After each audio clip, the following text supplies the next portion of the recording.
Hi friends, అందరూ ఎలా ఉన్నారు? అందరూ బాగుండాలి, అందులో నేను ఉండాలని కోరుకుంటున్నాను. ఈ వీడియోలో అయితే మేము మా ఇంట్లో మురుకులు గారెలు ఏ విధంగా చేసుకున్నామో అయితే చూపిస్తాను. ఈ వీడియో అయితే బోనాల ముందు రోజు తీసిన వీడియో అండి. కాకపోతే అప్లోడ్ చేయడానికి అయితే లేట్ అయింది. ఈ పిల్లలు ఉన్నారు చూడండి, అసలు అన్నిట్లో నేనే ముందని అంటారు. అమ్మ అయితే పిండి జరగపడుతూ ఉంటే వాడైతే వచ్చి మధ్యలో చేయి పెడుతున్నాడు. మేము తిడుతూ ఉంటే మమ్మల్ని చూసి నవ్వుతున్నాడు చూడండి. ముందుగా అయితే పిండిని మొత్తం జల్లెడ పట్టుకున్న తర్వాత ఈ విధంగా కొలతలు అయితే పెట్టుకుంటుందమ్మ. ముందుగా అయితే గోధుమ పిండి 2 డబ్బాలు తీసుకుంది. తర్వాత శనగపిండి డబ్బా సగం అయితే వేసుకుందండి. పిండిలో అయితే ముందుగా కొద్దిగా పసుపు, అదేవిధంగా జీలకర్రను అయితే చేతితో నలిపి అయితే వేసుకుంది. ఇప్పుడైతే వామ కూడా చేతితో ఈ విధంగా నలుపుకొని వేసుకుంటుంది. వామ జీలకర్ర అనేది చేతితోని మంచిగా నలుపుకొని వేసుకోవాలి. చూడండి, ఈ విధంగా అయితే మంచిగా నలుపుకొని వేసుకుంటే టేస్ట్ బాగా వస్తుంది. ఇందులోనే కొద్దిగా సాల్ట్ రుచికి సరిపడినంత వేసుకోవాలి. నేను అమ్మకు వీడియో తీసుకుంటానని చెప్పినా కూడా త్వరగా అయితే వేసేసింది. నేను అలాగే వీడియో అయితే తీసాను. ఇప్పుడైతే ఇందులో కారం పొడి అయితే వేసుకుంటున్నాము.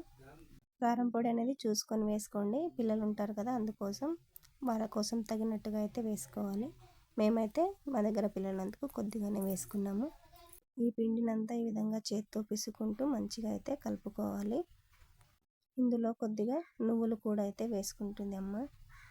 నువ్వులు వేస్తే ఏంటంటే మనం తినేటప్పుడు అవి నువ్వులు అనేది పళ్ళ కిందికి వచ్చినప్పుడు టేస్ట్ ఇంకా బాగా అనిపిస్తాయి. అలాగే ఇందులో అయితే పుదీనాని కూడా సన్నగా కట్ చేసి అయితే వేసుకోవాలి.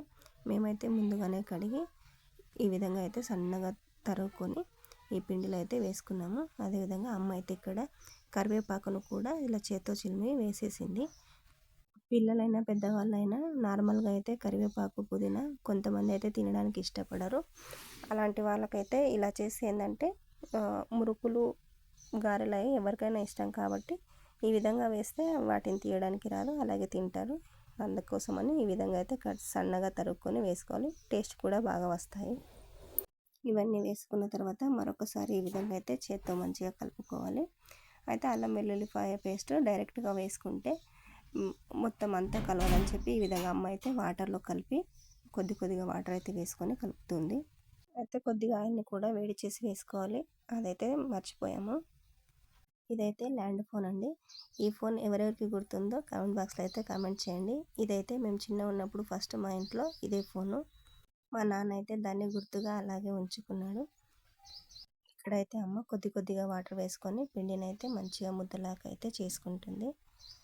నూనెను వేడి చేసి వేయడం వలన గారెలు అనేది చాలా క్రిస్పీగా అదే టేస్టీగా వస్తాయి. చూడండి, పిండిని అయితే మొత్తం ఈ విధంగా కొద్దిగా వాటర్ వేసుకొని మంచిగా కలుపుకొని గంట సేపు అయితే పక్కన పెట్టుకోవాలి. చూడండి ఎంత బాగా సాఫ్ట్గా వచ్చిందో. అయితే ఇందాక కలిపిన పిండి అయితే గారెల కోసం అండి. ఇదైతే మురుకులు చేయడానికని తడుపుతుంది. దీనికోసం అయితే బియ్యం అనేది ముందుగానే మర పట్టించుకొని వచ్చింది. అయితే మురుకుల పిండి తడపడానికి అని చెప్పి గ్యాస్ పైన అయితే వేడి వాటర్ అయితే పెట్టింది. వేడి వాటర్ వస్తే ఏంటంటే గుల్లగా వస్తాయి మురుకులు. అదేవిధంగా కొద్దిగా ఆయిల్ కూడా హీట్ చేసి అయితే వేసుకున్నాము.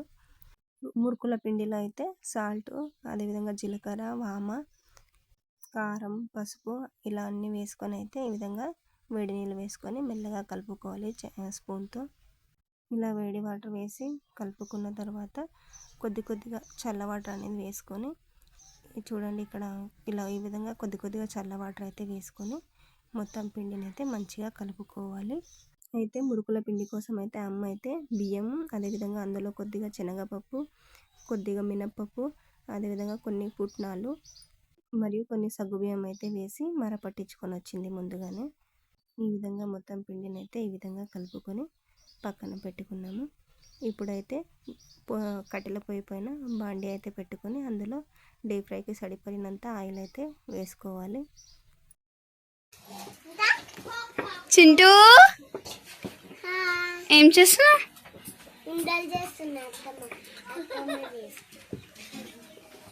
అత్తకి హెల్ప్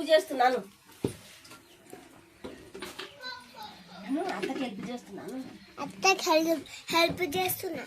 ఏం చేస్తున్నావు? హెల్ప్ చేస్తున్నా.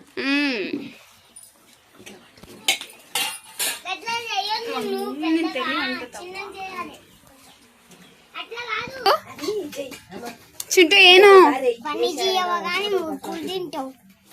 ఎవరు నీవే సరే ఇంకా ఆమె ఎవరు? నిన్ను మా మామ కూతురాను. మా మామ కూతురు. మీ మామ కూతురా? మిను హాయ్ చెప్ప. హాయ్ హాయ్ చెప్పు. మిను హాయ్. ఇట్లా హాయ్ అను. ఏం కాదు హాయ్ అను. అదే హాయ్ అను మిన్ను. హాయ్ అను. ఏం కాదు హాయ్ అనబెట్ట. హాయ్. హాయ్. చూడండి మా బాబు అల్లరి చూసారా ఏ విధంగా మాట్లాడుతున్నాడో. అయితే నేను వీడియో తీస్తున్నానని చెప్పి మా అన్న కూతురికి హాయ్ చెప్పంటే మా అన్న కూతురేమో భయపడుతుంది హాయ్ చెప్పాలని. ఆయిల్ అనేది హీట్ ఎక్కిన తర్వాత ఈ విధంగా ఒకటిగా గారెలు అయితే తీసి ఆయిల్లో అయితే వేసుకోవాలి. ఆయిల్లో వేసుకునేటప్పుడు అయితే కొద్దిగా జాగ్రత్తగా వేసుకోవాలి. ఆయిల్ అనేది చేతిపైన పడకుండా మెల్లగా వేసుకోవాలి. మేమైతే ఎప్పుడు గారెలు చేసినా కూడా ఇదే విధంగా అయితే చాలామంది ఏంటంటే జాలి గంట అయితే వాడుకుంటారు. మేమైతే దాన్ని అయితే ఎక్కువగా యూజ్ చేయము. ఎందుకోసం అంటే ఆయిల్ అనేది మొత్తం గారెల నుండి కానీ మురుకుల నుండి కానీ వెళ్ళిపోవాలంటే ఈ విధంగా ఒక పుల్ల అయితే తీసుకొని ఈ విధంగా గుచ్చుకొని ఇలా పట్టుకుంటే ఆయిల్ అనేది తొందరగా కిందికి ప్లేట్లో అయితే వెళ్తుంది. మేము ఎప్పుడు గారెలు చేసినా కూడా ఇదే విధంగా అయితే చేస్తాము. ఇక్కడ మా పిల్లలందరూ అయితే గారెలు అయితే చేస్తున్నారు. ఒకరైతే చిన్న చిన్న బాల్స్లా చేస్తున్నారు, మరొకరైతే వాటిని అయితే ఒత్తుతున్నారు. నేను అమ్మ అయితే ఇక్కడ మురుకులు అయితే దేవుతున్నాము పిల్లలు అవి చేసేలోపు. కొద్దిసేపు మా మరదలు చేసిన తర్వాత అయితే మా పిల్లలు అయితే ఈ విధంగా చేస్తున్నారు. ఇలా వీళ్ళు చేస్తూ ఇస్తూ ఉంటే మేమైతే లోపలనే మొత్తం అయితే దేవేస్తున్నామని. ఈ విధంగా అయితే మేమైతే బోనాల కోసం అయితే మురుకులు గారెలు అయితే చేసుకున్నాము. చూడండి ఇక్కడ మా మురుకులు ఎంత బాగా క్రిస్పీగా వచ్చాయో. గారెలు చేయడం అయితే అయిపోయింది. చూడండి ఇక్కడ గారెలు కూడా చేసుకున్నాము. మురుకుల పిండి అయితే ఇంకా కొద్దిగా ఉంది. అవన్నీ చేస్తే మురుకులు కూడా అయిపోయినట్టు ఆల్మోస్ట్. ఇన్ని గారెలు అయితే అయ్యాయి. ఇవన్నీ చేసేలోపు అయితే చీకటి అయితే అయిపోయింది.